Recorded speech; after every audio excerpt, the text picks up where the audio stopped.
Wonderful. I'll be right there, folks. Just checking.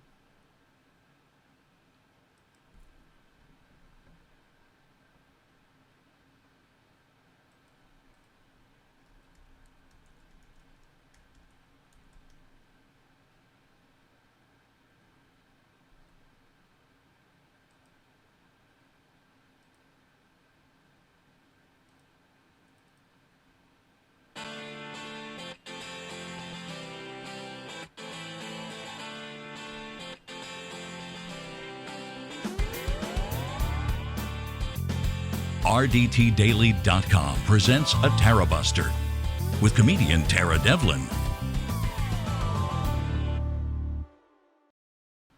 All right. Yo, what's happening, everyone? I think everything is working. My name is Tara Devlin. This is a special Tarabuster we do during the week, whenever we can. And I mean we, I mean me, you, us. Like Bernie says, not me, us. I'm wearing my Bernie shirt because I love Bernie. What can I say? I believe he will go down in history as one of the great Americans. And only if we get it back, though. Only if we get this grand experiment in liberal democracy back on track. If we don't, he won't go down in history as a great American. He'll go down in history as a terrorist or something like that. It really is. I don't even know. What was I going to say? The watching Twitler and the Republicans try to cover the ass of a treasonous usurper of anything decent is under the guise of fighting corruption. Now, make no mistake that is how every other autocrat operates. And it's why we have been, from the beginning, saying enough. For when Nancy Pelosi was saying that he wasn't worth it, and we, the normal people, we the people, were insisting, please, enough with allowing this criminal to get away with it. If Donald Trump isn't worth it, is the United States worth it? Is the grand experiment in liberal democracy worth it? Because it's not a drill. It's actually happening. Hello, Gene. Hello, Jim. I see you on the chat. And hello, everybody else. I don't see anybody on Facebook because I don't have my Facebook open. So hopefully it's streaming. Anyway. So we usually stream at the RDT Daily Facebook and YouTube channels, and we're rebroadcast on Sunday. This is the Saturday show on Progressive Voices. These weekday specials are not on Progressive Voices. They're just on the iTunes, on the podcast, so things like that. I'm trying to do more of them to find more listeners and viewers and supporters, basically, and also give those who support the show another opportunity to connect. Because by the time Saturday comes, there's so much that goes on in between that it's really good to do a check-in. Even though I do hate doing these shows during the same time that Mike Malloy has his show and Bob KINCAID, but it is unavoidable at this point. So anyway, you don't have to watch it live. You can always go watch it on your own time after the fact. But because Bob and Mike we're compatriots, and we have a lot of the same audience. But, I like listening to podcast. I don't often listen to Mike live. I'll listen to the podcast in the morning. So, anyway, I suggest you guys do what you can do. And I know you all support us, so I appreciate that. So please become a patron if you can at patreon.com/Tara Devlin, and you're supporting RDT Daily as well as this show. All right, I don't have a lot of time. It's the good thing that I enjoy about doing the weekday specials is that I'm not under a time constraint, and they don't have to conform to a specific format or whatever. So it's really up to us and me, really, I guess. If we want to do an hour, 2 hours, whatever. You know what I'm saying, G? So, listen, as I always say. I say listen a lot. I say, as I always say a lot. One of the things I wanted to talk about was I saw that Ellen DeGeneres. I know that everybody's talking about impeachment. There were 2 things I really wanted to do today. We'll see what happens. We'll just play it by ear. One was I wanted to talk about Ellen and that debacle, what I consider a debacle. And I also wanted to read a little bit of that statement that Trump's lawyer sent to the Democrats, because it is a classic. It'll go down in history as a classic Republican whine. Because as I was listening and, well, not listening, as I was reading the statement, all I kept thinking was, yet again, another whiny Republican, just a excuse. Republicans, there is no low, too low for them to go. But I knew that fascism was going to be abhorrent, but I didn't expect it to be so effing whiny. They're always talking about how strong they are when they are the weakest little bitches. In fact, apparently, right now, and let's just make have a little bit of a moment of silence or whatever for the people being massacred thanks to Donald Trump. The Kurds who were fighting alongside us are apparently what happened was Erdogan was upset with Trump because he didn't that Trump didn't give him the time or that Erdogan, another puny tiny dictator, thought he deserved, and at the UN. And Trump, they had a phone call. Of course, we'll never see these phone calls, apparently, because they shoved them in the top secret server. And because he doesn't work for us, he works for himself. It's no longer a government of, by, and for the people. We are under the manias of Donald Trump. And the Republicans are all too eager to comply. So apparently, what I came across on my way back from the city today, and I'm not 100% well versed on it yet, but that Trump gave the withdrawal of the American troops to Erdogan as a gift to win back his favor. Well, what would you want from me, Erdogan? And that's what Trump's. That's what Erdogan said, that he would appreciate if Twitler would allow him to attack what he calls the terrorists. They're not terrorists; these are our allies. So we pulled back our troops, and we're allowing this authoritarian dictator to massacre them. So it's unbelievable, but it isn't unbelievable. It's completely believable, and it's abhorrent. It's disgusting, and it never stops.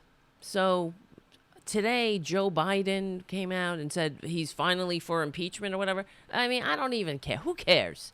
The thing that scares me the most is if a Joe Biden becomes the nominee, because we're in trouble in that case. It is a very real possibility that if Joe Biden is the nominee, that Twitler will be reelected for various reasons. And I don't think that hatred for him is not enough. Hatred for Twitler is not enough to motivate a majority of the American people. We live around a lot of stupid people. As shocking and disappointing as that is, it's really upsetting that he gets any votes. How does he get millions of votes? I know that he received fewer votes, but the fact is there are millions of people who will vote for him again. Given all this, and there are a lot of people, millions of them, who believe the bullshit coming out of his mouth, that this is a democratic, well, he says Democrat. that is so annoying too. When I'm watching the corporate media and they're repeating Twitlers, they just plop a camera in front of him and allow him to spew his lies unchecked. And then they'll read his Twitter feed. The president just tweeted, they'll say. And when I hear that, I think it reminds me of the president just took a shit in his diapers. When my nephew was little, it reminds me of, Ryan just did a poop. That's what it reminds me of. In his diapers. The president just tweeted, he did a real boom boom in his diapers. Let's all read it now and gather around and discuss it. And then the fact that they discuss it as if it's real. As if it's something that is worthy of a 5-person panel discussion. And not just the inane musings of a sociopath who's caught in a trap and if he's going down, he's taking everybody with him. That's for sure. So, why are they continuing to play into it? And the corporate media, when I was watching MSNBC, they were running one of Twitler's ads, how he's framing it, that it's this Democratic Party, well, of course, Democrat Party, like I was saying. The corporate media never come in and they never explain when they read the Democrat, so they'll be reading Twitler's tweets, they'll say, this is a Democrat Party coup or whatever. That's what they'll say. And they don't stop and say, of course, you, the viewer, in case you don't know, there is no Democrat Party. That is a pejorative. And the fact that we're reading it is shame on us. The fact that we're reading it without explanation, we're aggregating, we're spreading the lies, we're spreading the Republican pejorative, so much so that many people think that that's the proper name of the Democratic Party. So, and it's abhorrent. So anyway, what was I saying? So Twitler, he's going to take as many people down with him, but so on MSNBC they were playing a commercial for Twitler. He's saying, President Trump is fighting the swamp, and the swamp is not going down easy. It takes a strong person to fight the swamp. And this is the frame that they're putting him in, that the swamp is fighting back with these fake impeachment charges that he confessed to, that he admitted to, that we have the document to back it up, that he released, and witnesses, motive, opportunity, the transcript and witnesses. So it's a crime. Oh, you can't impeach somebody for doing a good job, he says. Doing a good job? What is good? What is he doing that's good? Oh, they're putting judges. They're packing the courts with judges. So the judges who will put the last nail of the coffin into the grand experiment in liberal democracy. This is why Republicans hate this country. I say it every week. I'll say it every day until it gets into the lexicon of our zeitgeist thinking or whatever. I'm using a lot of words that I don't know. Is it a zeitgeist or a lexicon? The lexicon is the language that we speak. The zeitgeist is the feeling involved in, the of the day. So I guess it's a bit of both. Until that gets into our consciousness, I'm going to repeat it. Republicans hate this country. Let's not forget it, and let's not be shy about repeating it, because enough of this shit. Okay, so what I wanted to talk about was was Ellen sitting next to Bush. Okay, I understand. You're a big pal of Bush. Well, here, all right. Let me just explain what happened in case somebody missed it. So Ellen DeGeneres a couple of days ago went to some effing sports game. I don't give a crap. Who cares? And she was in a box with George W. Bush yucking it up. And then apparently Twitter went gave her a case of red ass, and she had to explain herself. So she went on her show to tell everybody to just be kind. Be kind to war criminals. It's this inane infantilism that is sweeping the country. Don't have any critical thinking. Forget about all those who died, the illegal wars of corporate aggression. Don't worry about any of those. Don't bother your beautiful mind about those who aren't here anymore, who are in their premature early graves, that they can't enjoy a baseball game or yucking it up with a war criminal. I guess they wish they could, but they were made prematurely dead thanks to wars of corporate aggression that George W. Bush lied us into. And there's no repercussions for this, except you get to yuck it up with a Hollywood white gay liberal who's up there in the ivory tower. And now we got to get scolded about our reaction to it. So let me just play what Ellen said in her own defense. I want to talk about something that happened this weekend. I know it's Tuesday. Sometimes I like to ruminate on things all day Monday so that on Tuesday you hear about it. So this weekend I went to Dallas for the Cowboys game. And thanks. And it may not seem like a big deal for a celebrity to attend a football game, but I never leave my house, so it is a big deal. I go through the drive-thru at Wendy's, so I only have to see one person. I'm that kind of person. So there were 100,000 people in this stadium. Beautiful stadium, by the way, that Dallas has. So Portia and I were invited by Charlotte Jones. She's the daughter of Jerry Jones, who owns the Dallas Cowboys. Well, look at you. And we went because we wanted to keep up with the Joneses. Oh, my God, kill me. So anyway, so we get to sit in this very fancy suite because, you know, he owns the whole place. So his suite is fancy, nice. And he's got fancy friends. I'm begging for patrons over here. And I don't mean fancy like Real Housewife fancy. I mean like fancy. Look, I took a video of who was next to me.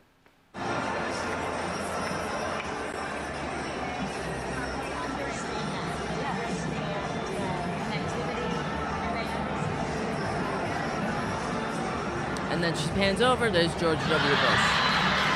For those listening on the podcast.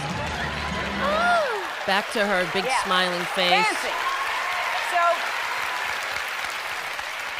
So that was Portia, and that was Charlotte Jones. Portia was talking to, and George W. Bush, and then in front of us was the tallest man in the world. And so I've got to say, when we were invited, I was aware that I was going to be surrounded with people from very different views and beliefs. And I'm not talking about politics. I was rooting for the Packers, and get this, everybody in the Cowboys suite was rooting for the Cowboys. And so I had to hide my cheese hat in Portia's purse. And don't get me wrong, I like the Cowboys. I love the Cowboys. I love all the Village people, as a matter of fact. But Aaron Rodgers is a friend of mine. He's the quarterback for the Packers, and so I'm sitting in the Cowboys suite, the owner of the Cowboys, and secretly cheering every time the Packers scored, or every time another whistleblower came forward. And the referees, Whatever. You guys, the referees. Somebody just emailed me. Something's wrong with Facebook. That's why I'm distracted. But during the game, they showed a shot of George and me laughing together, and so people were upset. They thought, why is a gay Hollywood liberal sitting next to a conservative Republican president? Didn't even notice I'm holding the brand new iPhone 11. And but a lot of people were mad, and they did what people do when they're mad. They tweet. Nice up there in the ivory but here's tower, one tweet that I loved. This person says, "Ellen and George Bush together makes me have faith in America again." And really? See, that's so irritating. It makes you have faith in America again, to have absolutely no repercussions for being a war criminal, sitting next to a rich white Hollywood gay liberal who, you know what? The thing that really irritates me about Ellen, is because she's out of the closet now. She came out of the closet way, way down the road from when all the work was being done. I don't know if you remember her show. For years and years and years, she played it straight. And while other comedians were out of the closet, that like, for instance, like a Kate Clinton, who is an icon in the gay community, but she never had the career that Ellen had because she was always out on the vanguard of the civil rights movement for the LGBTQ community. And Ellen stayed safe and secure in the closet until all the work was done, and she finally peeked out and got in front of the parade as if she was leading it all along.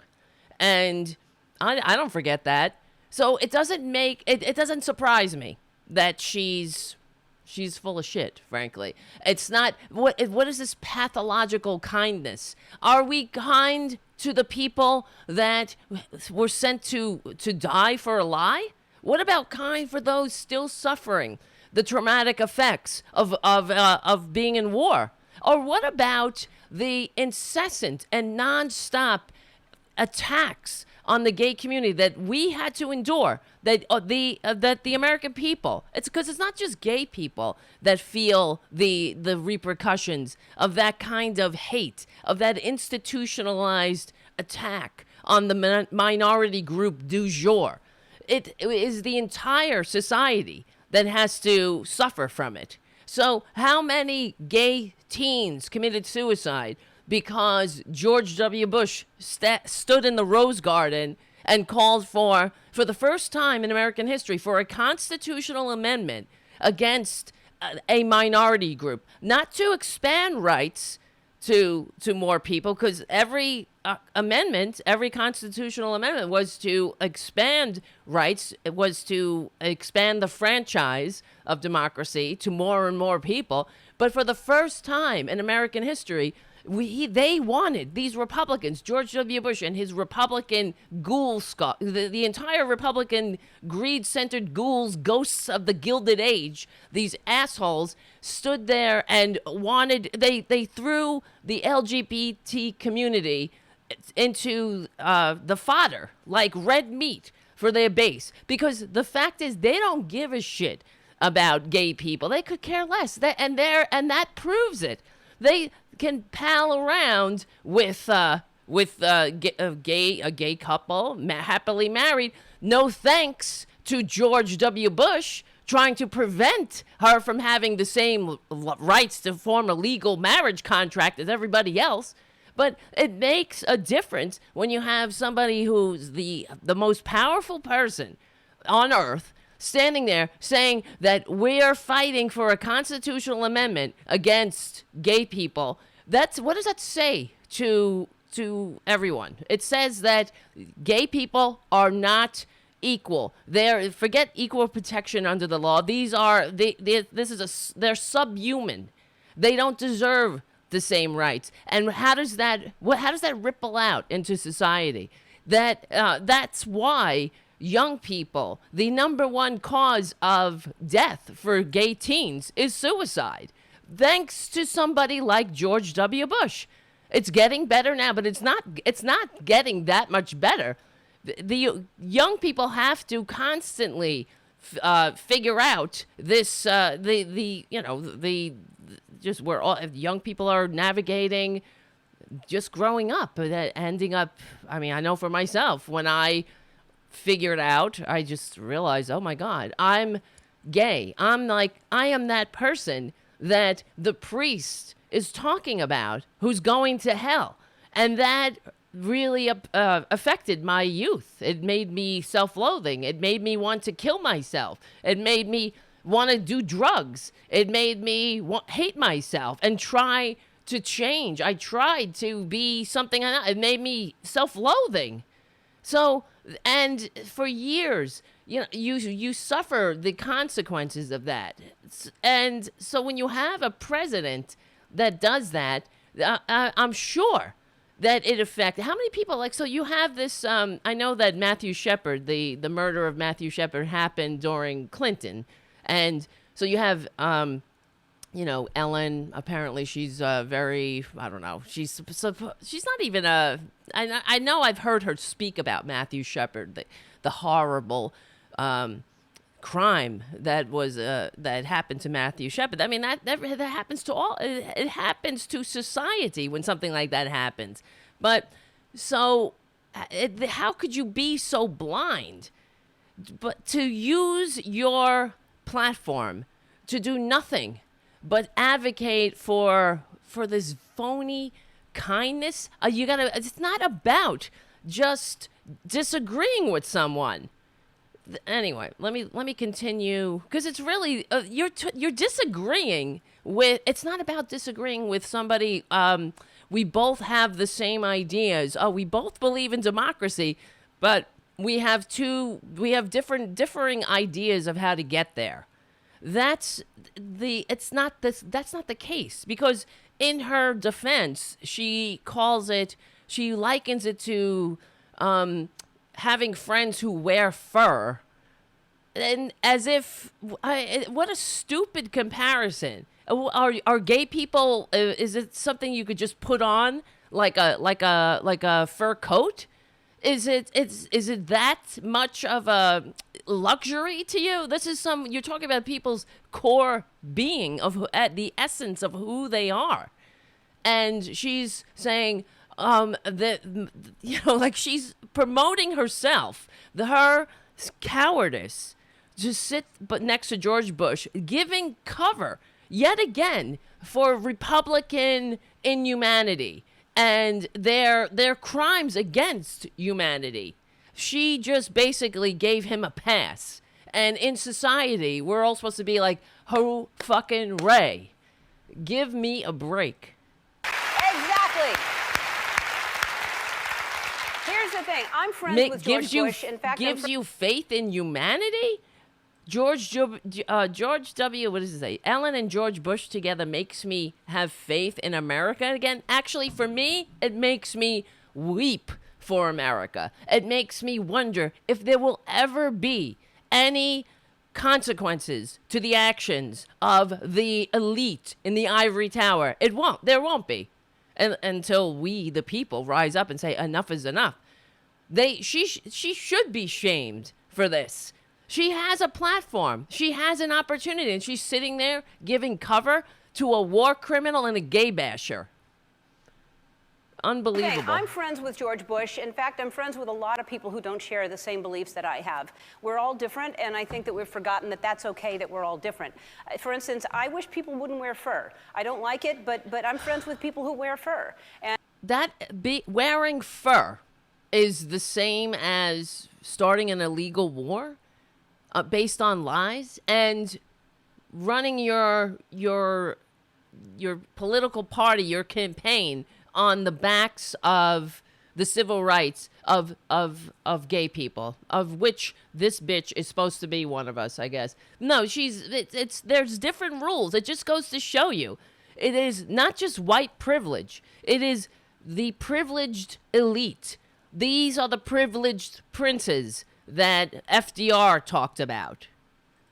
I'm friends with people who are furry, as a matter of fact. I have friends who should tweeze more. And I have, disgusting. But just because I don't agree with someone on everything doesn't mean that I'm not going to be friends. I mean, this is what is so offensive to me. It's not about agreeing. This is a fundamental offense against the human race. It's like a Jew sitting next to Hitler, yucking it up. I don't agree with him. You don't agree? This is a person that went out there and said, you do not have the same rights as the rest of the American people. And on top of it, lied us into a war.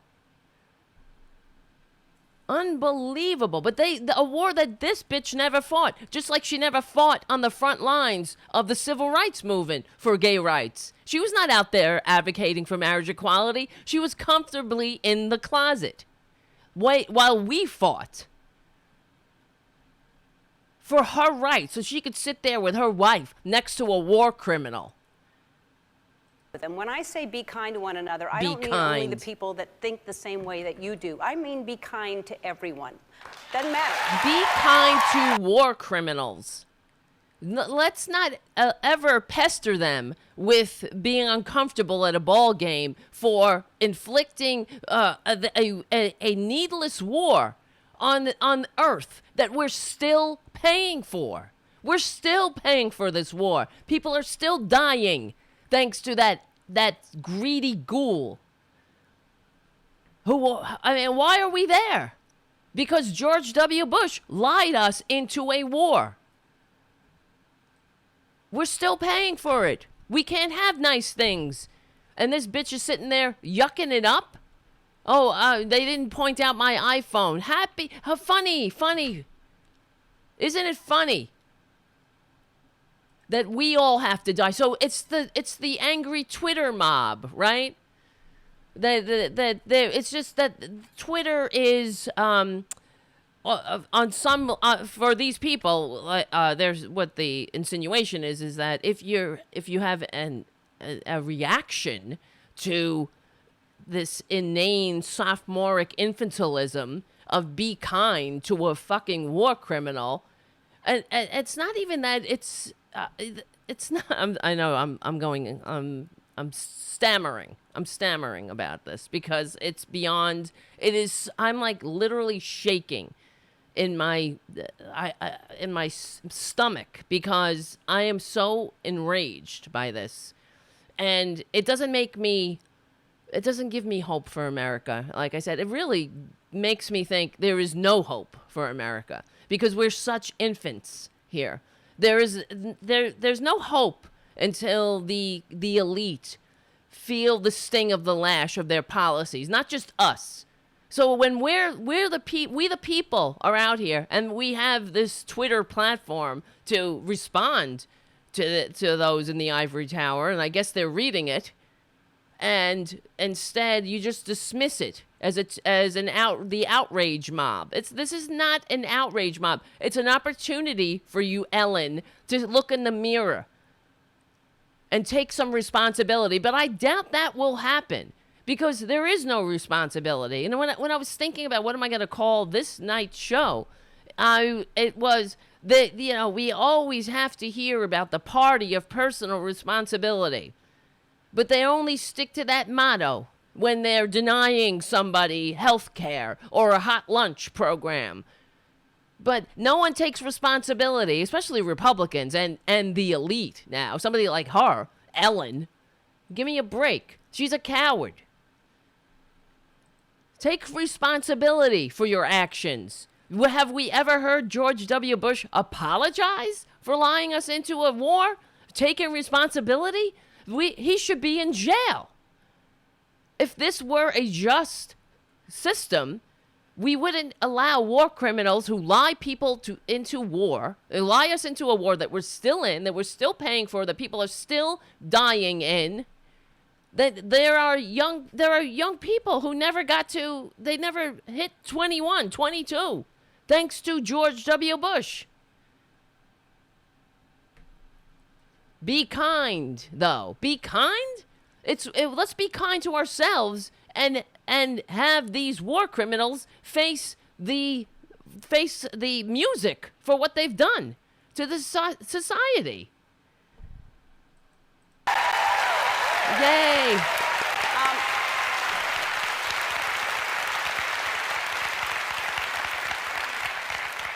I wish they were clapping for me. No, they were clapping for that bullshit. What did she say exactly? Wait, she said... Doesn't mean that I'm not going to be friends with them. When I say be kind to one another, I don't mean only the people that think the same way that you do. I mean be kind to everyone. Think the same way. I'm sorry. I can't be friends with somebody who doesn't think I'm a full, actualized, equal citizen like they are. Disgusting. But you see how aggravated I am because I'm just thinking about her sitting there with her wife after all of the work is done. Sitting with the war criminal who tried to deny her the right to get married.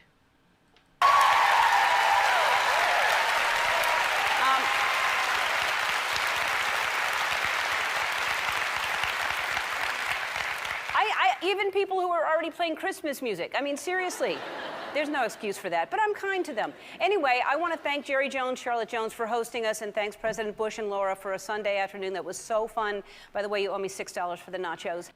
Oh my God! So of course the elite all rallied to her defense. This morning, you can't escape it.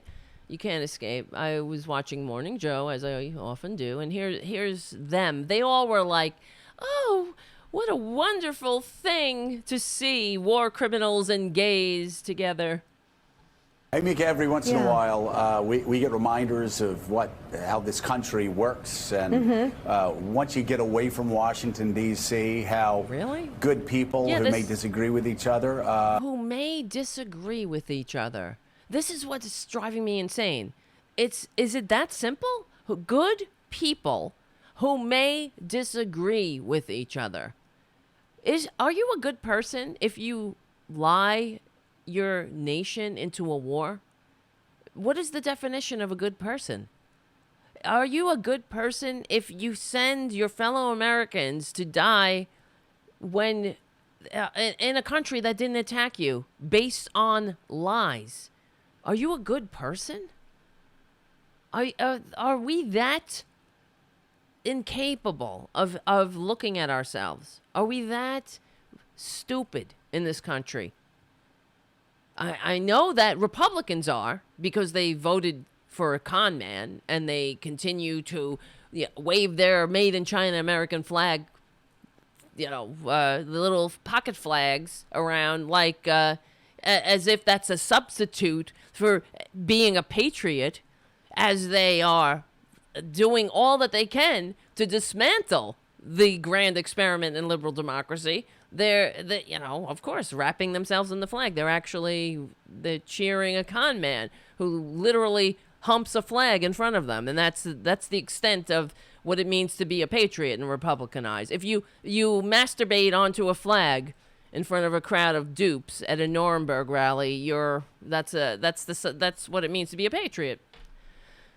So, let me just continue this. Can get the. Yeah, listen, Mika, honestly, talk about really needing to control myself.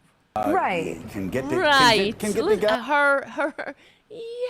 Good people can disagree. Right. She's so, what's the fucking word? Like her grinning, her stupid shit-eating grin that masks an emptiness.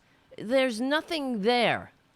There's no substance. Just this inane grin that symbolizes what? Progress? It symbolizes regression and repression and denial. That's nothing to cheer about. How this country works, and how it works. Once you get away from honey, I guess you're right. It does show us how. Yes, that's right. Vacuous. That's the word. Thank you, Jim, on the chat. But yeah, it does show us how the country works. It works through complete, massive denial. It's mass psychosis that we all have to jump on this denial. Let's all get together. Be nice. Be nice to a war criminal. Be nice when someone is dragging children, ripping babies out of the arms of their mothers in detention centers, and disgracing this country from sea to shining sea with their incipient, not even incipient, their unabashed fascism. Be nice. When they go out to eat, you gotta be nice. Don't shame them. Don't do anything that might upset them after they spend a long day dismantling democracy. Don't do anything that, be nice. That's what it means to be an American. You gotta be a stupid sheep going along with the crowd. Yay, be nice. We disagree. We might disagree on whether you're a human being enough to form a legal marriage contract with somebody with the same pee-pee. But, we can at least sit here and have a yucking it up in our private box. thanks to the owner of the goddamn team, while we watch these plebs out here, these peons, these plebeians play for their masters. Where the f do we live? Honestly, do we have? I don't think we have the maturity. We don't have the maturity to function. All of us, we don't have the maturity to maintain a functioning democracy. I mean, the majority of, maybe not us. I guess it's them. But they're there to show us. They want to tell us. They want to shame us from having a reaction. Don't have a reaction when the elite spit in your face and expect you to go along with the mass psychosis. You're not supposed to have a reaction. If you do, you're a Twitter mob. Just be nice. Damn it. While your entire country is dismantled. And there's no consequences, but believe me, if I did something, well, I'd be in jail. But if you start a war based on lies, be nice. How good people who may disagree with each other, right? Good people, right. Oh my God, right, Mika. Like, what do you know, Mika? You know nothing. Together and actually be civil and disagree, but still be agreeable. You see that clip on Ellen about her encounter with a certain politician at yes, Dallas I love Stadium? Ellen, by the way. Obsessed. Yeah. Seriously. Yes, you Ellen, are. it's like to be on her show, my dream. Anyhow, Ellen. Oh, well, we got to make that dream come true. And I'm sure Ellen's people are on it because you went along with the denial. And now we're going to get lectured. Responding to critics after crowd shots at Sunday's Cowboys-Packers game showed her, as you said, Joe, sitting next to former President George W. Bush. And they were having fun. There's Laura Bush. She's so nice. Isn't she? Looks Isn't like a she, pretty though? fan. So nice. Unfortunately, she has her 2 daughters. A lot of people don't have their daughters anymore or their sons, thanks to George W. Bush. But as long as she has her daughters, who never served a day in their life. But some mothers and fathers don't have their daughters and sons anymore. They don't get to sit there with their husbands or wives, chatting with a celebrity and checking in on their daughters. They don't get to have grandkids because their daughters and sons are dead. They were made dead by George W. Bush unnecessarily. It's not like anybody was coming over the border to attack us. It's not like Al Qaeda was on the front lines here. No, they don't have their daughters and sons to yuck it up with. But hey, as long as but she's such a nice person. They're such nice people, the Bushes. If it weren't for all that unmentionable war crime that we're still paying for, or the abhorrent attack on the LGBT community. That's the other thing that is so offensive to me. On top of the war crimes, you have the crimes against humanity across the board for attacking other human beings because it's politically expedient. Not that you would use your power as a Republican to use your pulpit, your bully pulpit, and your positions of power to advance the cause of civil rights, to say to your dumbass, mouth-breathing base, don't be a bunch of dicks, that we are all equal under the law, and if you're not equal, if someone isn't equal under the law, then we're all not equal under the law. If someone's in danger of losing their rights because a group of people don't like them, then we're all in danger. So, but that's a little bit over their heads.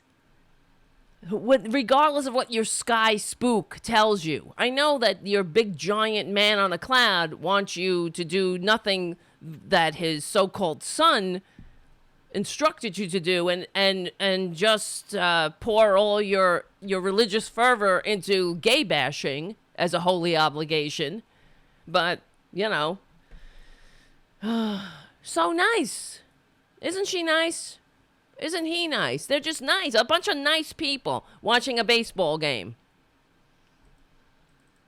Too bad I'm not nice. I have to point out the inconvenient truth of the blood on their hands. I don't know how they don't slip around on that blood. But there they are, sitting there, and everyone, in the audience of Ellen, be nice. Yes, this is what makes America great. We live in denial like infants. We will never, ever evolve, because how can you? You can't evolve. You can't fix what's broken if you can't identify it. But we'll never get there when you have traitors, when you have these, cowards, honestly, like Ellen DeGeneres. She's a coward. She's always been a coward. And she's not helping. The other thing is, at least she could keep her mouth shut. And be a coward. Just be a coward in your own house. Go live, count your money. But let us go live on the work, on the hard work that we all did for you. So you could marry your girlfriend legally. Don't worry, we did all the hard work. Not you. We didn't expect you to be there. You were in the closet. I understand. You had a TV show. Couldn't lose your TV show, right? You were afraid. You know, I was out of the closet. I had to come out of the closet. A lot of people did, but I didn't have a TV show. But maybe, who knows? Maybe if you had come out a little bit sooner, maybe there would have been less misconception about gay people. Maybe you could have saved a couple of lives. Unlike your friends over here, your nice friends, the Bushes. Day there. A lot of people on Twitter took issue with the talk show host for sitting next to the former president because of his politics. Ellen. Okay. Do I have to repeat myself? It's not because of his politics, bitch. Is it politics? Is that all it is? It's because of his crimes against humanity that we're still paying for. And his, and I include him being an unabashed gay basher who uses, do we just forget that he used the power of his bully pulpit to call for a constitutional amendment against human beings having the same rights as other human beings? He's a disgusting, gross ghoul who needs to be publicly shamed at every opportunity. Why should he walk around unmolested by decent society? The Twitter mob are the patriots. And honestly, I'm glad to hear that it wasn't just me who was offended. Addressed the backlash with a message that she ends her show with every day. Be kind. During the game, they showed a shot of George and me laughing together. Yes, we know. So people were upset. They thought, why is a gay Hollywood liberal sitting next to a conservative Republican president? Didn't even notice. Oh, shut the fuck up, bitch. Be kind. All right, I'm just fast forwarding because we don't need to hear that again. Let's just get back to these two assholes. One. Doesn't matter. Be That's kind. The bottom line. I mean, go ahead. That's the bottom line. No matter what, just be kind. And what does it mean? That's why it's like every day is opposite day here in the United States. That's why I'm like, we're doomed.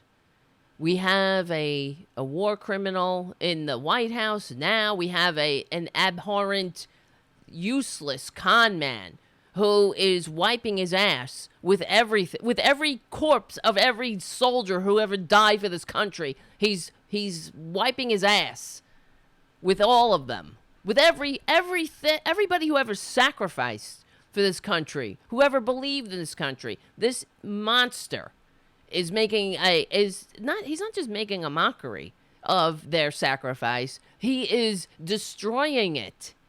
It is happening. We're living in the end of the republic. It's not a drill. It's happening.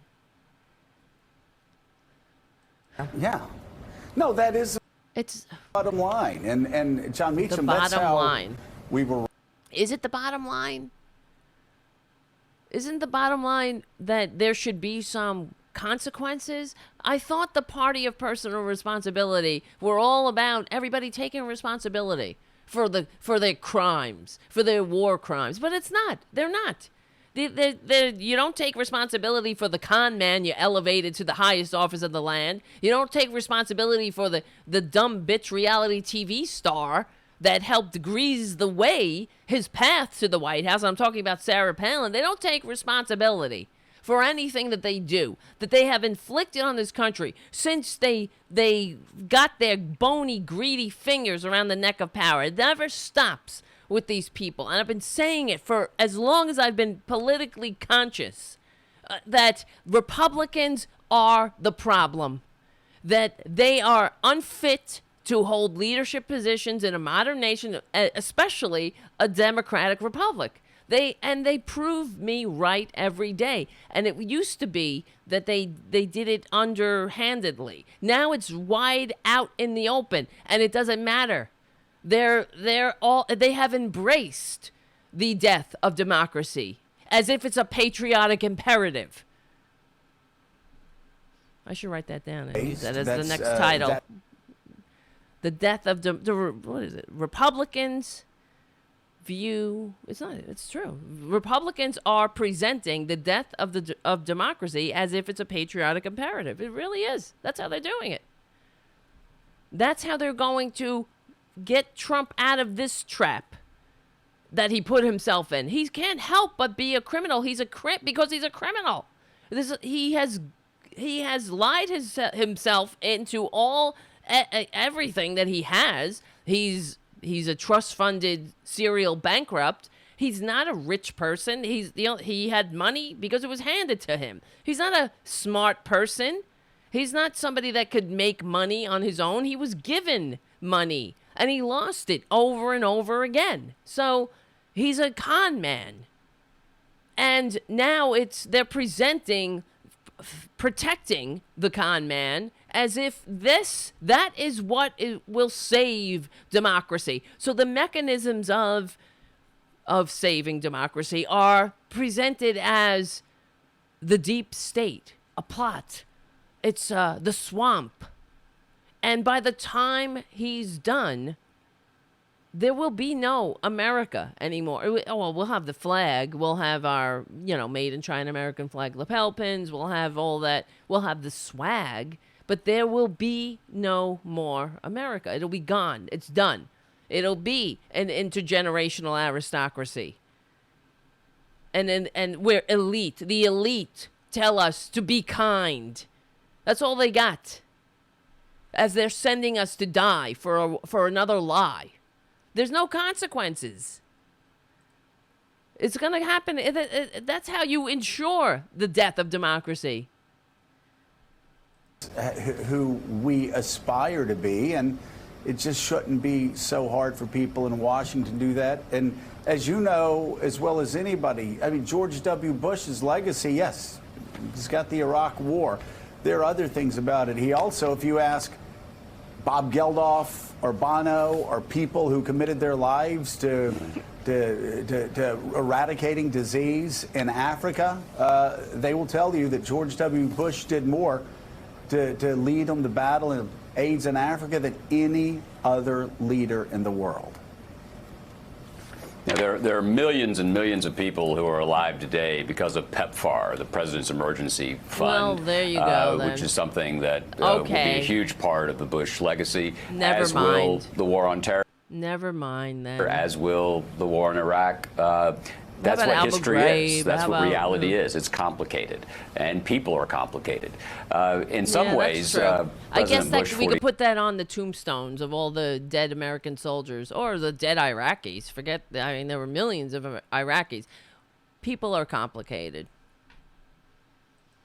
Has, through two sort of viral moments with women on the other side of the aisle has sort of modeled civility for us.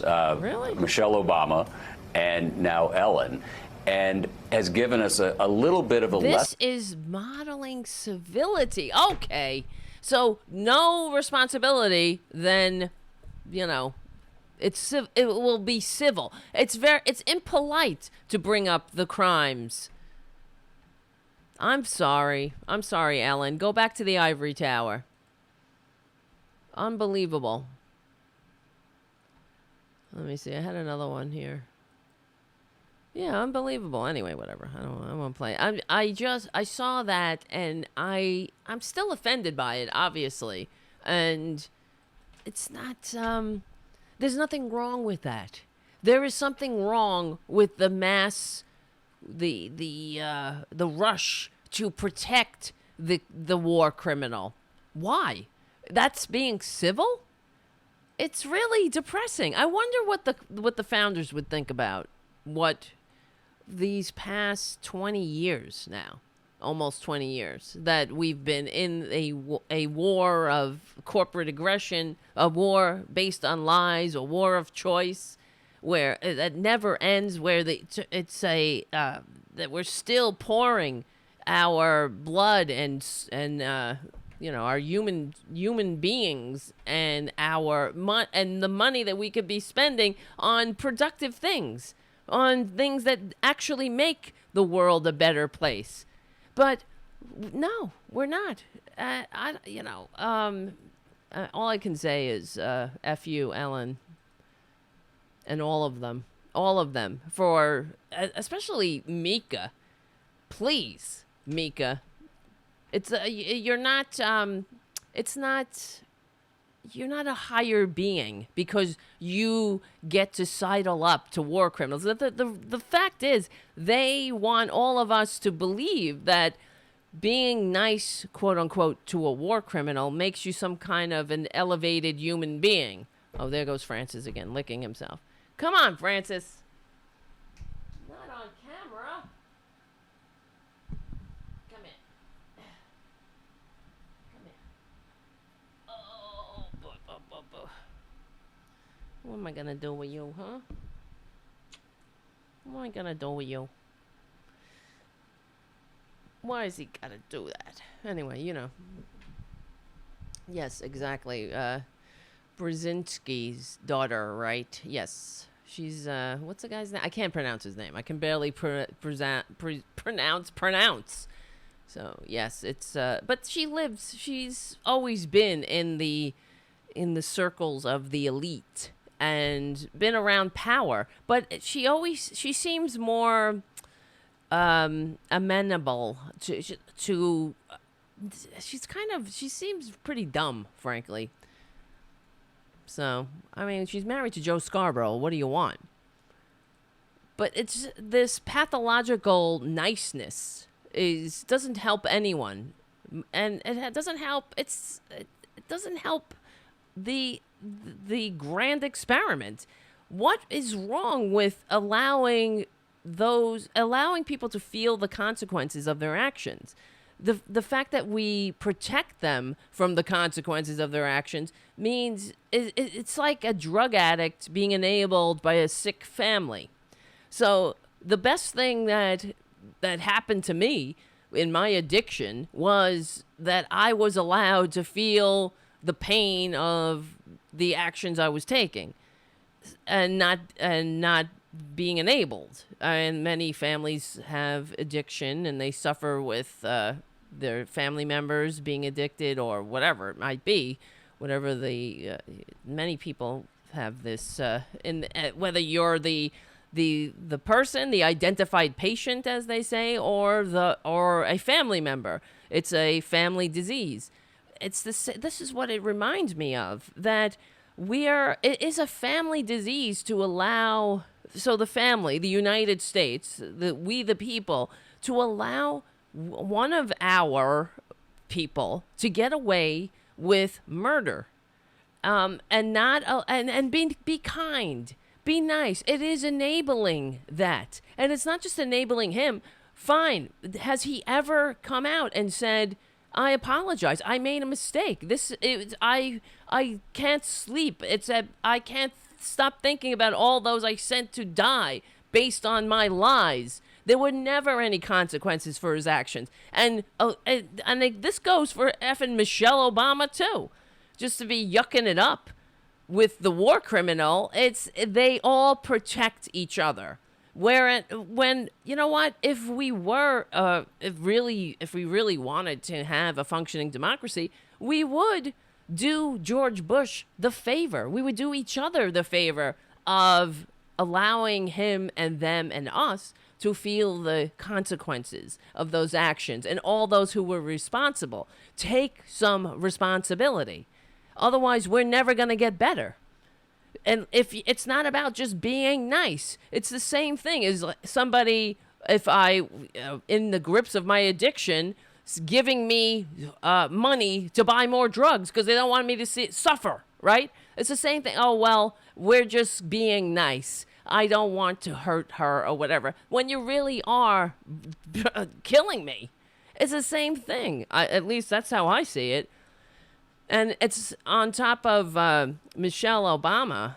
It makes it, honestly, I'm even more offended with Ellen, because I always find her to be annoying. I appreciate that there's a openly gay woman who's married on daytime television, being piped into the homes of these evangelicals, whoever, that helps it helps gay people in general, for others to see us as human beings, as part of everyday life. And this is what we were arguing for years when many gay celebrities were in the closet, and including her, including Rosie O'Donnell, including Jodie Foster, including, now they have come out after all of the work was done, when it was safe to come out, when after we were out in the streets getting our heads beaten in. Not that I got my head beaten in, but you know what I'm saying. That there were people, people who were out on the front lines. And they could have been of some help. They could have been of some use. But Ellen, for her to, just go, she's just a coward, frankly. And there you go again. So even Michelle Obama sitting there, yucking it up. But it's almost like I expect it from her, because, she's part of that elite presidential circle, that they protect each other. The worst thing that happened, well, one of the worst things that happened to this country, on top of every other worst thing that happened, was when Jerry Ford pardoned Nixon. What are we doing over here? And yes, let's look forward, not behind. Moving on. Bullshit. That was the precedent where presidents were above the law, and we're still there today. And that's why we have Twitler with all of these. I mean, here's Twitler. Okay, moving on to Twitler. Here's every day. Okay, I just couldn't believe what I saw today. I'm gonna play it while I gather my thoughts here. Here it is. Well, wait a minute. First of all, okay, here it is. The House's failure to provide, this from Cipollone's letter, provide co-equal subpoena power in this case ensures that any inquiry will be nothing more than a one-sided effort by House Democrats to gather information favorable to their views and to selectively release it only as they determine. You warned about this. The drip, drip, drip of the leaks coming out of the Democrat offices. They're conspiring with, of course, the whistleblower. We'll get into that in a moment. That's Democratic, you effing pathological child. This is what gets me so pissed off. What I was saying earlier in the show, when I expect that from the Fox News fascists, but when you hear it on MSNBC, when they're reading Twitler's tweets and they're saying, "Oh, the Democrat Party," they never explain. That's a pejorative.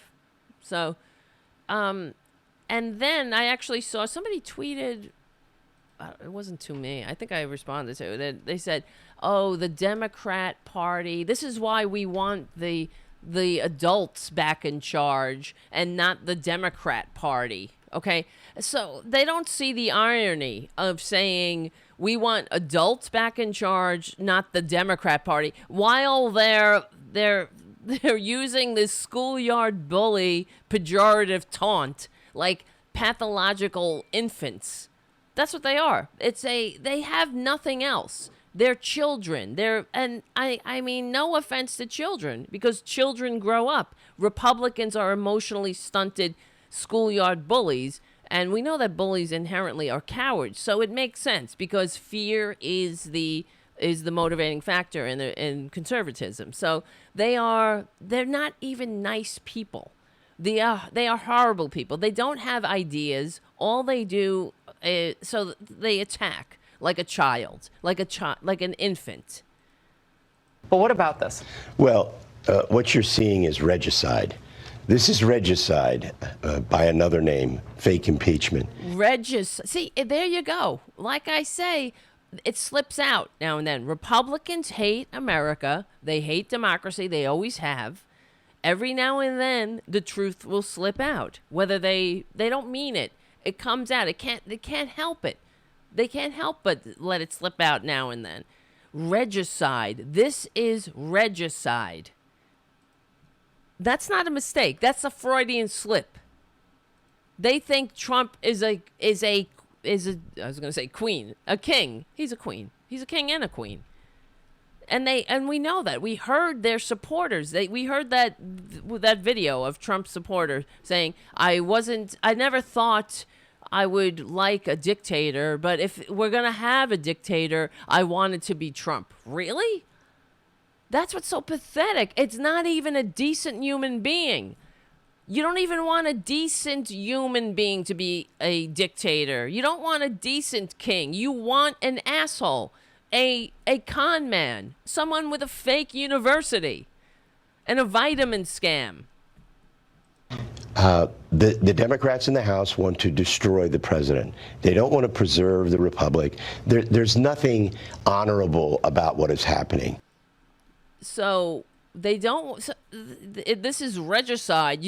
But they don't want to preserve the republic. There's nothing honorable that's about what's happening. Exactly. The opposite, as usual, because every day is opposite day in Republican bizarro world. It is honorable. It is preserving the republic to impeach this dangerous tyrant. This wannabe, this petty little tyrant, too. This manipulatable tyrant who covers the ass of dictators, murderous dictators who kill journalists. This asshole covers the ass of them because he's self-dealing. And even Giuliani, who they're going all over the world trying to dig up dirt on Joe Biden. Please, give me a break. Then while they're digging up dirt or trying to manufacture dirt on Joe Biden, they're also double dealing. They're self-dealing to make money. This old bat, Giuliani, where are you going with that money, mother effer? You're not taking it with you. You don't look that healthy either. How long do you think you have? How long does Twitler have? That's how sick these people are. They don't care about having a decent legacy. All they want is more money for themselves. They are very ill, and you can't have a functioning. You can't have a great society when you have very sick people holding on to power despite receiving fewer votes. So I don't know if you read this letter that they responded to the Democratic impeachment inquiry. So Pat Cipollone, counsel to the president, to the so-called president. I'm just gonna read this a little bit.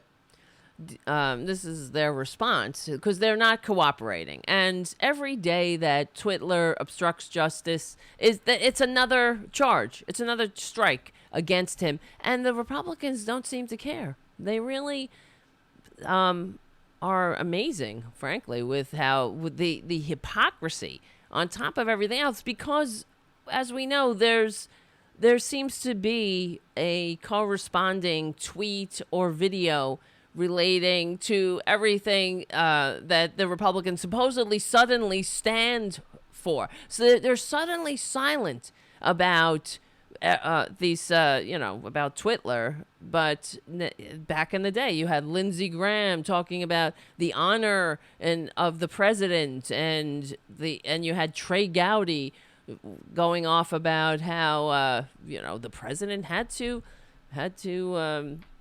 he couldn't just obstruct justice. He had to comply with lawful orders of the Congress, and that's the case.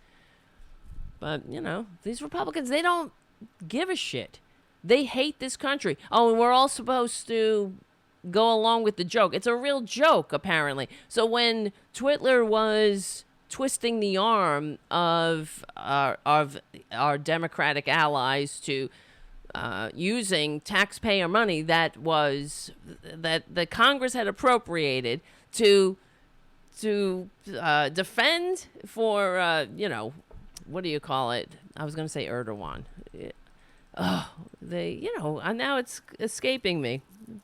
Ukraine, to defend itself against against Twitler's pal, Putin. This is it's a crime. It's an outright crime.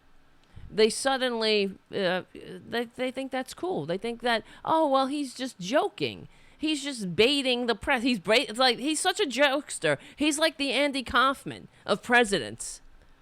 You never know if you're in some kind of art, some performance art project, or is it reality? So this is the letter. I write on behalf of President Donald J. Trump, which in itself is disgusting. Of course, that's just coming from me. In response to your numerous legally unsupported demands made as part of what you have labeled contrary to the Constitution of the United States and all past bipartisan precedent as an impeachment inquiry. Get the F out of here. Contrary to the Constitution? What do these people know about the Constitution? They don't even know civics. They wouldn't know what to do as the legally elected dog catcher. As you know, you have designed and implemented your inquiry in a manner that violates fundamental fairness. Wah, effing wah. Bullshit. And constitutionally mandated due process? No, I'm sorry, you dumb bastards. Oh, my God. Hi, Tara Jr. Here's Tara Jr. Hello. Say hello to the people. Hello? Junior? Say hello. He doesn't... Well, he talks a lot. Hopefully he'll talk again. He has a lot of more interesting things to say. More interesting than these Republicans. Oh, that is for goddamn sure. So, okay. You have designed and implemented your inquiry in a manner that violates fundamental fairness. Oh my God. How many times do we have to endure Trump and the Republicans whining about everything being unfair? Oh, this violates unfairness. This is unfair. From day one, everything's unfair. It's so unfair to him. Someone who was handed $250 million from his daddy and bankrupted himself 6 times in a casino, and daddy had to come in and bail him out 6 times, and it was so unfair to him that they had to make up fake invoices and inflate them and then use them to avoid paying taxes and to justify raising rents on low-income tenants. So unfair. It's really unfair that when you grift and steal and collude with foreign enemies of this country, that you become the highest executive office in the land, it's so unfair that you're not allowed to use that office to make more money for yourself, even though you have, like, how many years to live? You got nothing else to do. You're going to rot in the ground for the rest of eternity. But until then, you need to glom up as much as you can. It is so unfair that Democrats want someone who's elected, who, despite receiving fewer votes, to work for the United States and not for the Trump organization. Disgusting. Donald, this is in 2016. Here's an article from the Washington Post, and it's many more times than this, because it says 18 times Donald Trump complained about being treated unfairly. So let's see. In August, he said, "I liked the Kelly file much better without Megyn Kelly. Perhaps she could take another 11-day unscheduled vacation." This is what he cares about. Trump's complaints picks back up when the subject of the GOP loyalty pledge. Oh, yeah, because he was complaining about Megyn Kelly, alleging that he was being treated unfair by Megyn Kelly. Remember that? How many times? What else? He calls the, what did he call? Rigged. Everything's rigged. The RNC was rigged. Unfair. The voters, the fix was in. It's unfair. Oh, my God. It's unbelievable. Everything's, oh, well, he's also insulted this country on top of everybody's unfair to this country. We're being treated unfairly. Disgusting. Anyway, where was I? I'm trying to find the article again. For example, you have denied the president the right to cross-examine witnesses, to call witnesses, to receive transcripts of testimony, to have access to evidence, to have counsel. Here's the thing. An impeachment is not a legal process. It is a political process. And it is the process that is engaged in by the Congress, a co-equal branch of government. It is he has absolutely zero right to be involved in his impeachment inquiry. Put simply, you seek to overturn the results of the 2016 election. It's nothing but a litany of right-wing conspiracy theories. That's what this is. The thing that's so scary is that the Republican Party is giving credence to these conspiracy theories, and some of these people, these morons, these terrorists, these domestic right-wing terrorists, are going to believe it. They're going to think that there's a deep state who's out to get this amazing man, Donald Trump, who's only serving out of the goodness of his heart, who's not, honestly, saying serving. He's not serving. He's serving himself. If he weren't serving himself, he would have put all of his businesses and all of his little scams in a blind trust. His stinking, undeserving children, his filthy waste of human DNA spawns, wouldn't be flying all over the globe making deals with the most disgusting wastes of human DNA autocrats that live on this goddamn godforsaken planet, and they wouldn't be using their power to get what do you call it? Trademarks in China and opening up hotels all over the globe. And in fact, I just heard something or read something, I don't know where it was, where Scotland said that they weren't going to do something for Trump's, because he has his hotel there, and suddenly there's a tariff put on Scottish liquor into the United States. There's no coincidence there, right?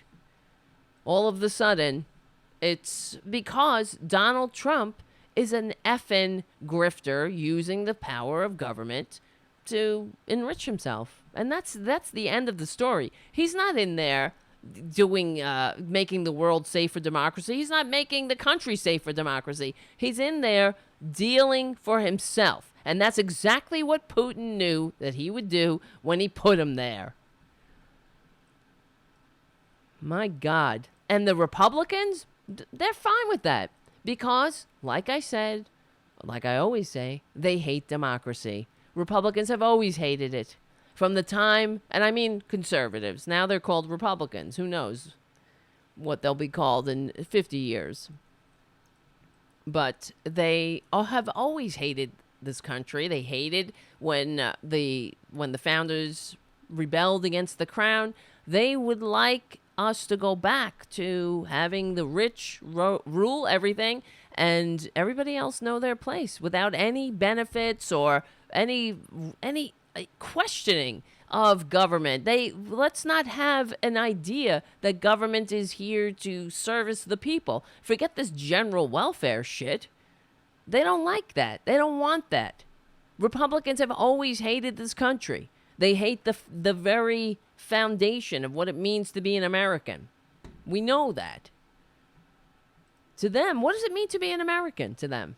Does it mean being a dick, an asshole, somebody who's just greedy, who only cares about, you're unfair, who's a whiner, a liar, a child who can't spell, someone who does nothing but is just a subservient sycophant of an idiot? Is that what it means? How are we ever going to recover from this? And honestly, we're not going to recover with a Joe Biden either. Please. If we don't get it back and do something beyond not just putting somebody in office that's going to not offend the rich. We need somebody in there that's going to shake it up. Do you want to have a real what do you call it? Oh, let's shake things up. That's what they say. A lot of these Twitler idiots, they voted for Twitler because he was going to shake it up. Let's put somebody in there. It's not about shaking it up. It's about making it work for everyone, not just the elite. They could sit in their fucking boxes and yuck it up.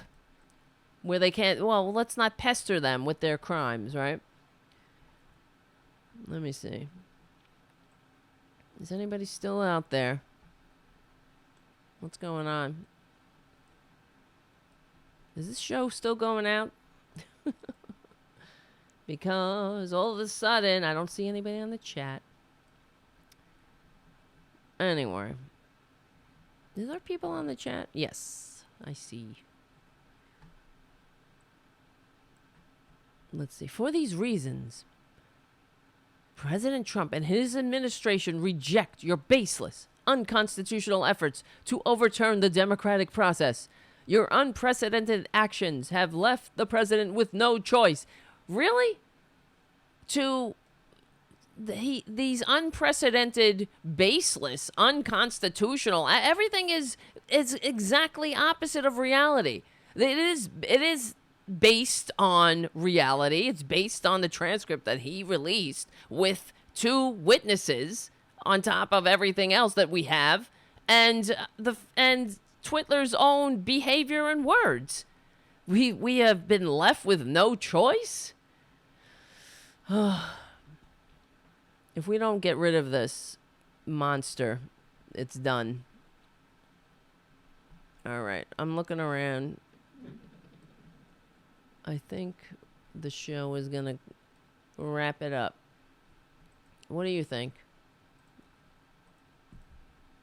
All right. Is anybody even there? Because all of a sudden I don't see any tweets or anything. Hopefully it's still going out. Otherwise, that's it. All right, guys, listen.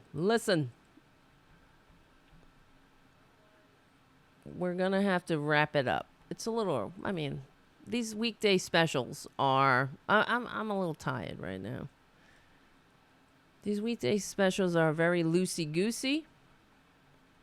Oh my God, Jim, thank you for the super chat. I want to thank you. Your support means the world. It really does. It keeps me going. It makes me think, Oh, okay. You are here. I guess for some reason it wasn't... my chat didn't update, so for a very long time I didn't see anybody in there. And I thought everybody left.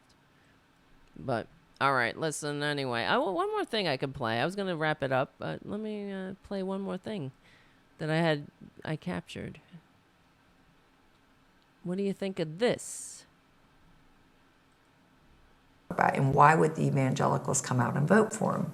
So I give all of that, how the board, like how that got formed, how the advisory board, like literally the God aspect, what God told me to do, how I even got involved. Because one thing I said, I'll never do politics. But when it came down to it, it wasn't about doing politics. It was about an assignment to say no to President Trump would be saying no to God. And I won't do that. Did you hear that? This is what I'm talking about. No to President Trump would be saying no to God. And I won't do that. Oh my God. You know who that is? That is Trump's spiritual advisor. And this is an article at RDT Daily by Darrell Lucas. So let's just read what he wrote. To hear the religious right talk, Donald Trump got an assignment from God himself.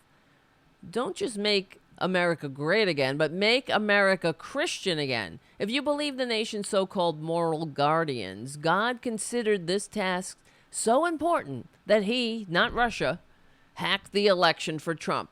At bottom, that explains why Trump maintains otherworldly support amongst the most funded elements of the country, even though evidence mounts that he had few qualms about using the power of his office to bully a political rival.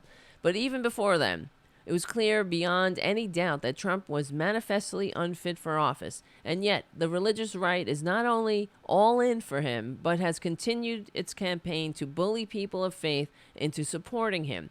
Simply put, that makes the religious right complicit in the massive swindle Trump has perpetrated on the country. So that was a clip from Pastor Paula White, who is Trump's personal pastor, supposedly, which she's just some blonde that he, wants to screw. And there are rumors that he did F her, apparently. Because of course whatever. If Twitler wants to screw you, you have to do it because not to do it is to offend God, according to Paula White. So, yeah. Okay. So, however, some religious right leaders are more complicit than others. Among those in that category is televangelist Paula White, who not only serves Trump as his principal spiritual advisor, but has the additional assignment of chairing Trump's evangelical advisory board. Isn't that disgusting? He has an evangelical advisory board. I mean, what a con. Republicans are so easily manipulated. They are so dumb that they really think that Trump gives a shit about evangelicals or anyone else. White is what is it? What is of? Let me see. I lost my place here. Okay, White is one of the many prosperity preachers who rallied to Trump's standard early on. When you preach a gospel that revels in excess, you're a natural fit for a man who is the very definition of the entitled one-percenter. It's so true, right? I mean, that's who this woman is. This prosperity gospel bullshit. Republicans love that because it gives them cover. They can pretend to love Jesus and not give a shit about anybody who wasn't born on third base thinking they hit a triple. It's another search for the superior moral justification for selfishness. And forget what their savior told them to do, their so-called supposed savior told them to do about visiting people in prison or feeding the hungry or or giving away all their money and following him, if you don't have a trust fund, then or if you can't use the power of government to strong arm the Chinese to giving you some tariffs, not tariffs, to giving you some trademarks, that's what I meant, then you're not doing, Jesus doesn't love you. You're not praying good enough. It's your fault. It's not the system that is at fault. It's you. That's why this is a perfect fit for the Republican con. And it's, as I've been saying for years, that conservatism in itself is a con. So it doesn't make sense that they have a literal con man as a standard bearer. So let's see. Anyway, to hear her talk, Trump has been a beacon of hope for people of faith after the supposed darkness that was under Barack Obama's tenure. And that's the other thing. It's amazing how that's part of the con, though. We're all supposed to be living under the lie. We have to, if they repeat it enough and enough, then we will all remember, remember when America was... like we were in the depths of despair, like this dystopian future that was under Barack Obama. But to them, I guess it was this dystopian hellscape because there was a black man in the White House. That's not right to them. That is a dystopian hellscape. All right, Junior, get down. Anyway, so. Let's see. White gave Trump a Bible with an inscription touting the greatness he has brought to the country. So she's the perfect asshole for him, because anybody who just sucks his fragile ego like a lamprey, just puts her lips around Trump's ass and sucks it until he could feel like he has some worth, then that's a good person in his eyes. And anybody who says anything different is being unfair. So unfair. Okay, so she would have you believe that Trump is a Christian who holds his faith close to his heart. So close he can't even see it when he's banging those porn stars and paying them off. Even as he has proven time and time again, he has very few qualms about degrading women and reveling in it. Of course. I mean, it's degrading. Just to be a Trumpanzee is degrading. You have to be... I was talking to somebody today about that red hat. That it is the new brown shirt of our day. Anyone wearing that hat... especially in New York. So I live in New York, and we were talking about how you never see people in that hat. And one day I was with Bob KINCAID, and we were driving in New York, and somebody was walking down the street with one of those red MAGA hats, and I opened the window and started screaming at him, calling him, I don't remember, I think I called him a racist asshole or something. Because I do believe in public shaming. I'm sorry. I'm not nice, I guess. I believe that there is a benefit for society to set the standards. And we do that by shaming assholes. Somebody walking down the street with today's equivalent of a brown shirt. When you're walking through New York with that red hat on, you're telling everyone this multicultural, this multi-ethnic, whatever, you know what I mean, the diverse populace of New York, that you're a racist. That's what that says. You're doing it to offend people, to get a rise out of people. Well, I was happy to oblige, and I would like him to, every time he puts on that hat and dares walk through my city, that he thinks about it. That we know that people are thinking that, and if nobody yells at him or says something like and calls him out on it, then he knows that we're thinking it. That's what I think. I don't know. It's all about really ultimately making the world a better place. Why should we, as a multicultural city, have to endure somebody? It's like walking down the street in a KKK outfit. You're talking about this.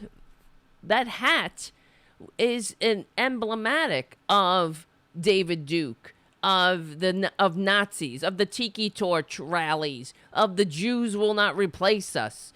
It's an offense. And if you don't see it like that, if you're, honestly, then you're really need to turn off the Ellen show and get a grip. Be nice. I guess I was supposed to be nice to that man. I mean, I thought I was being nice because what's not being nice to somebody is not calling them out on their bullshit. When you have friends, you expect friends to tell you, okay, when you're effing up, when you're making a mistake, you want them, you have something on your teeth. You expect your friend to say, hey, you got something there. It's the same thing in society. If you're walking around like an asshole, we have an obligation to say, no, honey, not in this society, not in this city. That's not how we play. We play nice with each other. You don't get to walk around with that racist ass hat trying to, what, intimidate people? You want everybody to know that you're a douchebag? You're trying to get everybody to feel afraid? Unbelievable, though. So, another thing, maybe I'll talk about it on Saturday, because I'm over it. I am over these conservatives in every sense of the word, and I really wish that they would secede. And maybe this is a conversation we need to have. They can have their Paula White. Go away. Kentucky, go away. Kansas, get out. You don't like it. We don't like you. You don't like us. We tried. We tried so much that we actually give you more money than you pay out in taxes because we're trying to help you. We don't like leaving you behind. We don't want to. But you would leave us behind in a second. Enough. Oh, boy. Let me see. What else?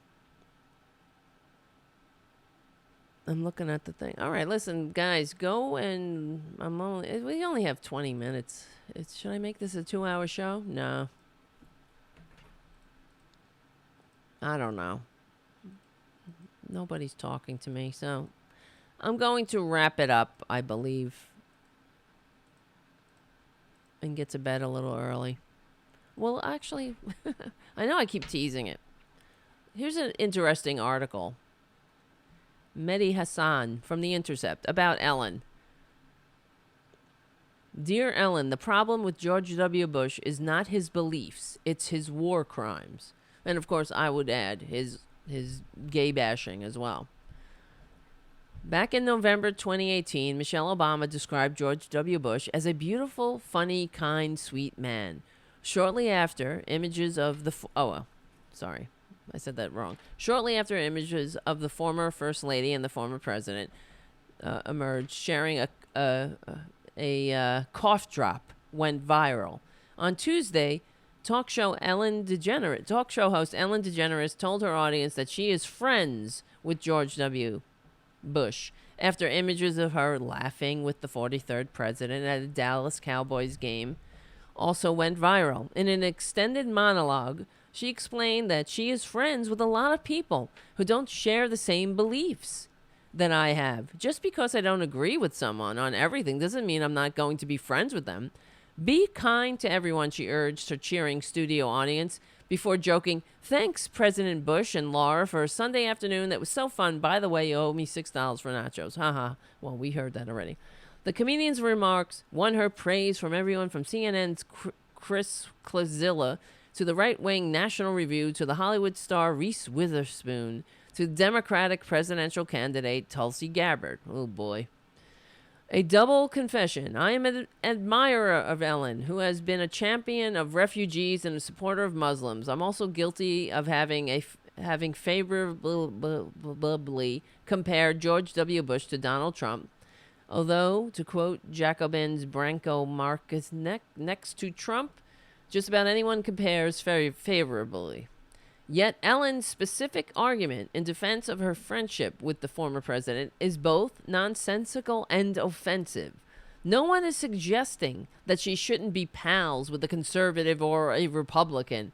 Bush's beliefs are irrelevant here. His actions are what matters. He was one of the most destructive presidents in modern American history, a man who has never been held to account for a long litany of crimes, misdeeds, and abuses of power committed during his 2 blood-stained terms in office. The reason 43 should be treated as a pariah is not because he is a Republican or a conservative, but because he has caused the deaths of thousands of innocent people and tortured hundreds of others. Ask the people of Iraq, Afghanistan, and Pakistan. The so-called war on terror launched by Bush in 2001 in the wake of the 9/11 attacks has since killed around 250,000 civilians in those 3 countries, and that is a low estimate. Different estimates have put it as high as 1 million. And not to mention the refugees and destabilizing the area.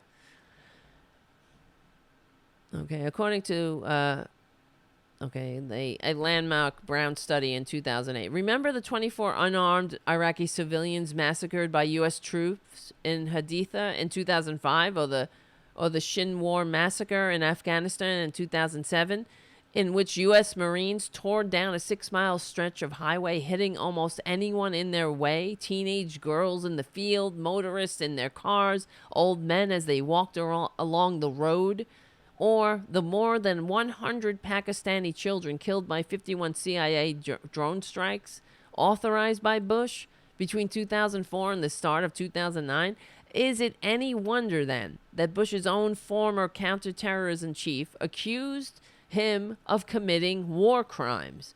Ask the families of more than 4,200 U.S. troops who were killed in Iraq.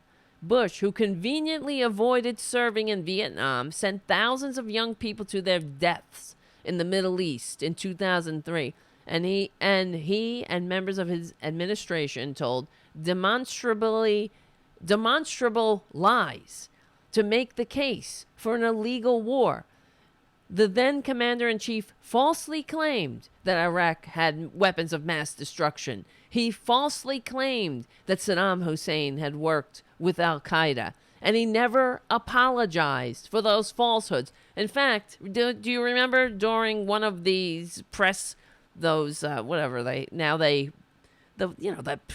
correspondence dinner that the presidents used to go to before Twitler was treated so unfairly, that he has them now having a historian speak instead of a comedian, as if whenever Twitler gets offended, which is every day, that we all have to adjust. Humans have to adjust. The normal people of society all have to shuffle around, trying to make sure that Twitler's not offended. But when Bush was at the correspondence dinner, he made a big joke about how, well, no weapons of destruction under here. No weapons of mass destruction here. Looking under the podium, looking behind the curtains. Ha, ha, ha, ha, ha. As human beings were laying in their cold, early graves, thanks to that lying war criminal. Unbelievable. And that's what I'm saying. Not only did he never apologize, he made a big joke out of it. Ask the family of Tariq Ayoub. I know I'm not saying that right. Ayoub? He was a 35-year-old Al Jazeera correspondent who was killed when a U.S. warplane launched an airstrike on the network's Baghdad bureau in April 2003, less than 3 weeks after Bush ordered the invasion of Iraq. Remember that? I forgot about that one. You think calling journalists fake news is bad? According to the UK's Daily Mirror newspaper, Bush made clear He wanted to bomb Al Jazeera in Qatar. At a meeting with the then UK Prime Minister Tony Blair, just 8 days after the killing of Ayoub, Blair, according to the Mirror, had to persuade him not to. So that's a little fishy. They accidentally bombed the press. This is how disgusting these filthy Republicans are.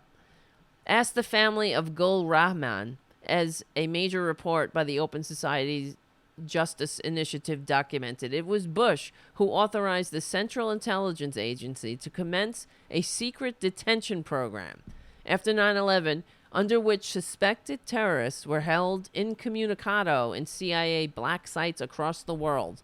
And it was also the then president who granted the agency expansive authority to engage in extraordinary rendition, or the transfer of detainees to foreign governments for the purposes of interrogation or torture.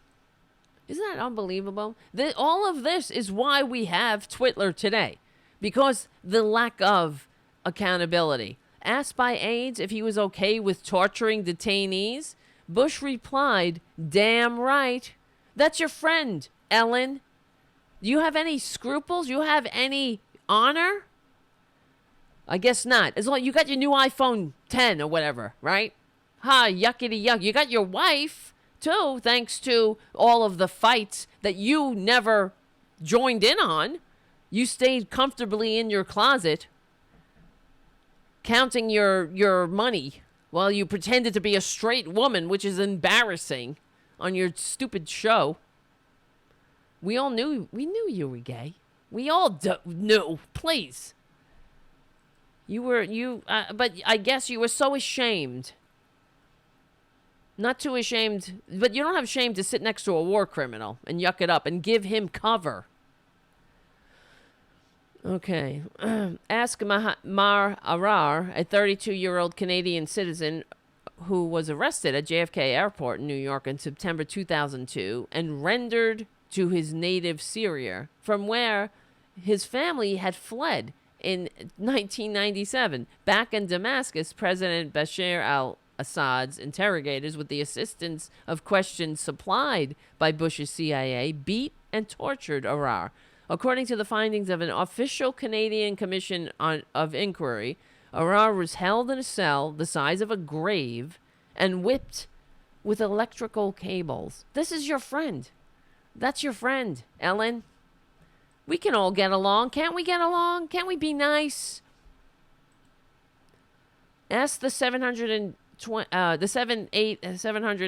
detainees who were held at Guantanamo Bay prison camp in Cuba after it was opened by Bush in January 2002. 40 of them still remain behind bars. 15 of them were juveniles. 9 of them died in custody. None of them were ever charged or convicted of a crime in a court of law, according to former Bush administration official Lawrence Wilkerson. The then president knew many of the detainees at Guantanamo were innocent of any crimes, but refused to release them for political reasons. That's how much life means to the party of personal responsibility and life. That's how much life means. It's only life. It's for white, rich, straight, white elites. Oh, well, you could be gay as long as you're rich. Ask the families of the victims of Hurricane Katrina. People stood on rooftops waving their arms and pleading for help as the flood waters inundated their communities, recalled USA Today on the 10th anniversary of this country's worst natural disasters. And yet, day after day, George W. Bush continued a long-planned vacation at his 1,600-acre Prairie Chapel Ranch in Crawford, Texas, when Katrina made landfall. Remember this? I mean, it's all coming back to me. Bush had been on holiday at his ranch for 27 days when Katrina made landfall. More than 1,800 Americans died, and a Republican-led special Senate report later concluded that the Bush administration failed at all levels to plan, prepare for, and respond aggressively to the storm. Oh, my God. It's beyond vile, and that's you, Ellen. Be nice. Be nice. 1,600. Wait, where am I? 1,800 Americans died in Katrina. That's disgusting. Because of Bush's incompetence and indifference. The Republican incompetence and indifference. Because it's epidemic. They don't give a shit. Remember, heck of a job, Brownie. You're doing a heck of a job because it's all about the show. And you can't tell me that Twitler would be any different. He'd be out there, heck of a job. Heck of a job, Don Jr. Or whatever sycophant got the role of doing an actual thing that needs to be done for people who are in danger, suffering, for to address actual problems. Ask the parents of Larry Robinson, a man who was diagnosed with paranoid schizophrenia and considered completely insane when he carried out a series of brutal murders in 1982. Robinson was one of the 152 prisoners executed by Bush during his 5 years as governor of Texas, a higher number of executions than under any previous governor in modern American history. Robison's parents begged Bush for clemency, as did the European Union, the Pope, the National Alliance for the Mentally Ill, but to no avail. Bush ignored the evidence of insanity and signed off on the execution. You know, we're supposed to be civilized, but not Republicans. They think that's strong. A year earlier, then, because it's opposite day, you know what I mean? The then Texas governor had mimicked and mocked a clemency plea made by Carla Faye Tucker, the first woman to be executed in the Lone Star State since 1863.